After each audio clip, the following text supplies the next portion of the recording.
جس قوم کو اپنے رسول کا فرمان یاد نہ ہو، ہم کیسے امید کر سکتے ہیں کہ ان کے ذریعے ہماری آواز لوک سبھا تک پہنچے گی، راجیہ سبھا تک پہنچے گی، راشٹرپتی تک پہنچے گی، پارلیمنٹ تک پہنچے گی؟ ہم کیسے امید کر سکتے ہیں؟ اس لیے آج ہمارے لیے وہ علماء حق جو ظلم کے خلاف آواز اٹھا رہے ہیں، وہ ہمارے لیے لائق احترام بھی ہے اور قابل تقلید بھی ہے۔ بے شک بالکل حق ہے، بالکل حق ہے۔ چونکہ وہ دین جانتے ہیں، وہ اسلام جانتے ہیں، وہ عظمت قرآن جانتے ہیں۔ آج تو حال یہ ہے، طلاق کا مسئلہ آج ہمارے ملک میں کیسا مسئلہ بن گیا۔ طلاق کے مسئلے پر میڈیا کی ٹیم پوری ڈیبیٹ کر رہی ہے۔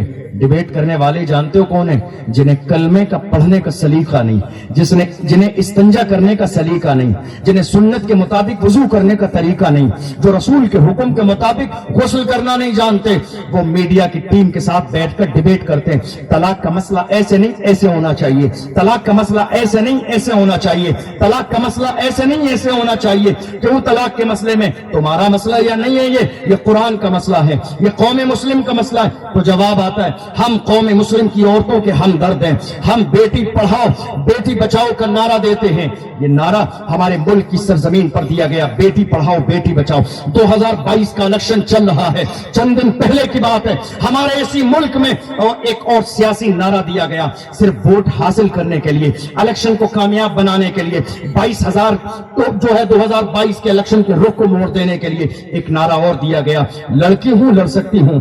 دیکھنے میں یہ نعرے بڑے خوبصورت ہیں، بڑے اچھے معلوم ہوتے ہیں، لیکن دیکھو جنہوں نے بیٹی پڑھاؤ اور بیٹی بچاؤ کی بات کی، کہاں تھے؟ کون سی گفا میں سو رہے تھے جس زمانے میں کرناٹک کے ناٹک میں ہماری بیٹیوں کو اسکول سے باہر بٹھا دیا گیا؟ کہاں تھے بیٹی پڑھاؤ اور بیٹی بچاؤ کا نعرہ دینے والے؟ کہیں ان کا پتہ نہیں تھا۔ ایک جملہ ان کی زبان سے نہیں نکلا، ٹویٹر کے ذریعے ٹویٹ کر کے یہ نہیں کہا کہ مسلم بچیوں پر ظلم ہوا، ہمارے دل کو تکلیف ہوئی ہے۔ مسلمانوں سمجھو اس دوہری پالیسی کو۔ حال یہ ہے، حجاب کے مسئلے میں سوشل میڈیا کے ذریعے ہمارے کانوں تک خبر پہنچائی جاتی ہے، حجاب پہننا ہے پاکستان چلے جاؤ، حجاب پہننا ہے افغانستان چلے جاؤ۔ ارے سنو کان کھول کر، ہم کیوں جائیں پاکستان؟